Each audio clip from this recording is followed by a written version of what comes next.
Системну планову підготовку Російської Федерації до нового етапу наступу на територію України і бачимо абсолютну бездіяльність або неефективну діяльність зі сторони влади. Тому ми беремо на себе таку місію, відповідальність за підготовку цивільного населення до цих важких викликів. Это закончить. Да как это закончить? Я это не начну.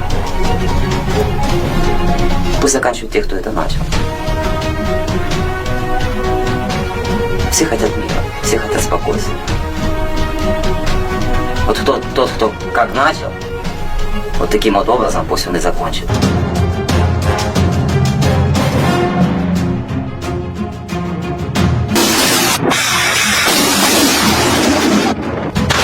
Bahaya perang nuklir membayangi Rusia versus Ukraina. RI harus beraksi. Bahaya pecahnya perang nuklir membayangi ketegangan Rusia versus Ukraina. Doktrin Mutuality Assured Destruction atau MAD diyakini bisa membuka pintu gerbang kiamat. Indonesia harus turun tangan. Sebagaimana diketahui, Ukraina saat ini condong ke NATO, maka ada Amerika Serikat di belakang Ukraina. Di sisi lain ada Rusia yang sama-sama punya senjata nuklir seperti Amerika Serikat. Meski kecil kemungkinan Rusia dan Amerika Serikat sepakat perang langsung, kemungkinan kecelakaan kemanusiaan bukannya sama sekali nol. Indonesia harus tampil demi perdamaian dunia, sebagaimana amanat pembukaan Undang-Undang Dasar Alinea keempat.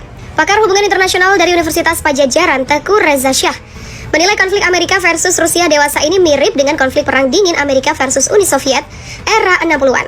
Kini Rusia sudah menempatkan pasukannya di wilayah perbatasan dengan Ukraina yang merupakan negara bekas Uni Soviet yang sejak 2014 dipimpin oleh orang yang tidak pro-Rusia. Sebagaimana diketahui, Presiden Ukraina pro-Rusia yakni Viktor Yanukovych sudah digulingkan pada saat itu. Teguh Reza Shah melihat saat ini dunia sudah muak dengan perang.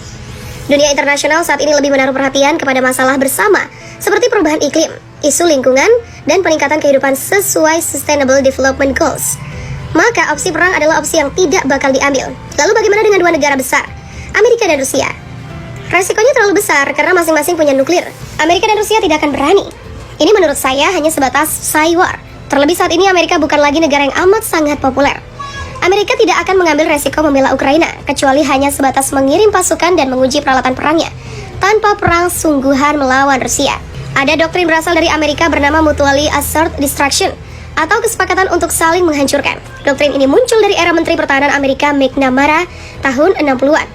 Intinya, MAD adalah prinsip pencegahan yang didasarkan pada gagasan bahwa serangan nuklir satu negara adidaya akan dibalas dengan serangan balik nuklir yang luar biasa. Mati satu, mati semua. Hancur satu, hancur semua.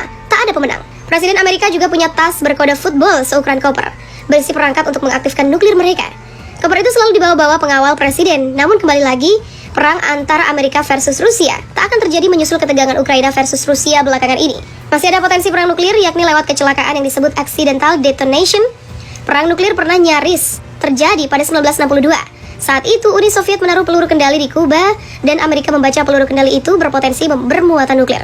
Perang Dunia III nyaris meletus. Saat itu awak kapal selam Rusia sudah berdebat di dalam kapal selam apakah menembak Amerika atau tidak. Untungnya mereka tidak melepaskan tembakan. Perang terhindarkan pada saat itu, namun kecelakaan kecil yang bisa memantik perang nuklir bisa saja terjadi lewat ketegangan Ukraina versus Rusia pada 2022 ini. Dunia memang menghindari perang nuklir, namun kita tidak tahu soal potensi terjadinya accidental detonation. Peledakan mendadak, mungkin aja bisa senggolan di telak laut tertentu. Komunikasi dengan pusat susah terjalin, komandan di lapangan harus berinisiatif, mungkin saja terjadi. Begitulah kata Reza Shah. Bila perang nuklir antara Amerika dan Rusia, bukan hanya Amerika dan Rusia yang kena dampaknya. Dampak perang nuklir bakal lebih besar ketimbang ledakan bom atom di Hiroshima dan Nagasaki, Jepang. Dampak perang nuklir modern bakal lebih masif daripada itu, yakni setara dengan meletusnya Gunung Krakatau tahun 1883. Seluruh dunia bisa kena dampaknya, paling tidak kena debu nuklir yang beracun. Pada situasi ini demi perdamaian dunia, Indonesia harus beraksi. Tak cukup Menteri Luar Negeri RI Retno Lestari Priyansari yang turun tangan, melainkan Presiden Joko Widodo langsung yang harus turun tangan. Sampai saat ini ada Turki yang bergerak mencoba menjadi penengah Amerika, Ukraina, dan Turki. Namun demikian, negara yang berseteru dinilai ogah ditengahi Turki karena Turki tidak sepenuhnya bebas dari keperpihakan. Indonesia adalah negara yang lebih netral ketimbang Turki. Indonesia adalah negara yang benar-benar two-land non-aligned.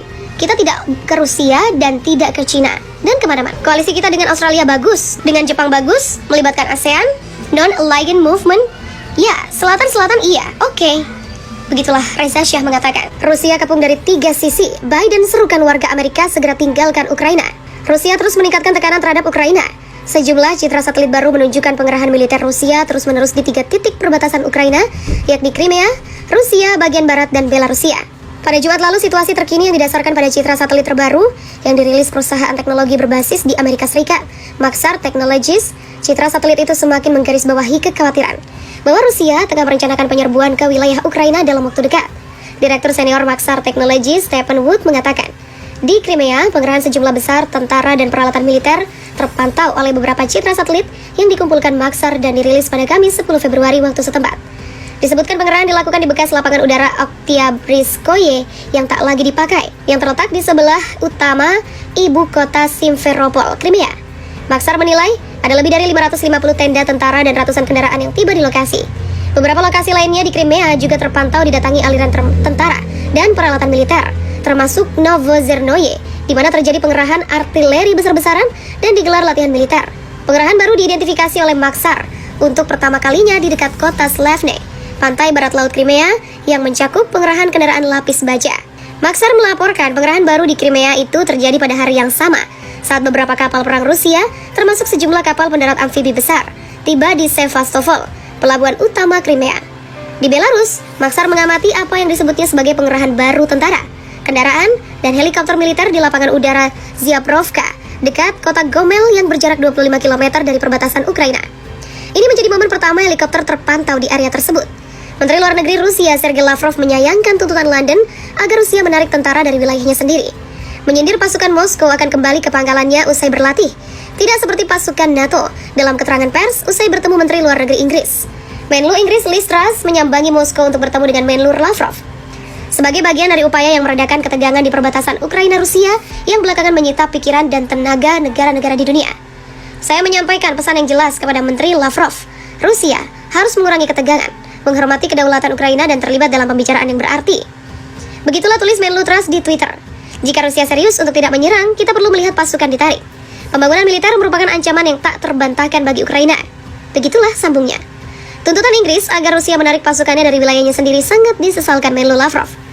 Kami belum mendengar intonasi lain. Tuntutan untuk mengeluarkan pasukan Rusia dari wilayah Rusia tidak berubah dengan cara apapun sebagai tanggapan atas argumen kami.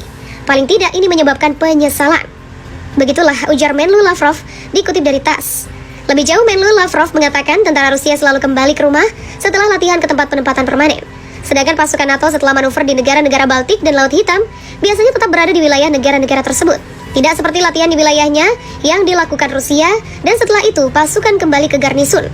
Pasukan yang jauh dari wilayah Inggris, Amerika, Kanada dikirim ke negara-negara Baltik, ke negara-negara Laut Hitam. Pasukan dan senjata itu biasanya tidak pernah kembali ke rumah. Membicarakannya hari ini, tetapi materi dengan cukup jelas, menjelaskan bahwa itu bukan urusan kami. Sementara, pasukan Rusia di wilayah Rusia adalah perhatian utama London. Sedangkan logo deeskalasi adalah faktor pemersatu bagi seluruh komunitas Barat. Begitulah kritik Lavrov. Untuk diketahui, Amerika Serikat dan negara-negara Barat khawatir akan invasi Rusia ke Ukraina, seiring dengan penumpukan sekitar 100.000 tentara Moskow di perbatasan kedua negara. Juru bicara Kremlin, Dmitry Peskov, mencap informasi seperti itu sebagai eskalasi ketegangan yang kosong dan tidak berdasar, menekankan Rusia tidak menimbulkan ancaman bagi siapapun. Meski begitu, dia tidak mengesampingkan kemungkinan provokasi yang dipicu untuk membenarkan klaim semacam itu. Memperingatkan upaya untuk menyelesaikan masalah di Tenggara Ukraina melalui penggunaan kekuatan akan memiliki konsekuensi paling serius.